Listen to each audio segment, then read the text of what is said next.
এই গৃহে প্রতি বৃহস্পতিবার লক্ষ্মী দেবীর পাঁচালী অবশ্যই পাঠ করুন।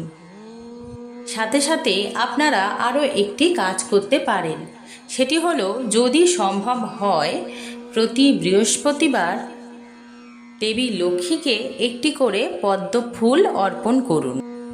বন্ধুরা, দ্বিতীয় যে কাজটির কথা বলবো সেটি হলো প্রত্যেক দিন সকালে ঘুম থেকে উঠে বাড়ি ঘর পরিষ্কার করার পর স্নান করে সূর্যদেবকে প্রণাম করুন।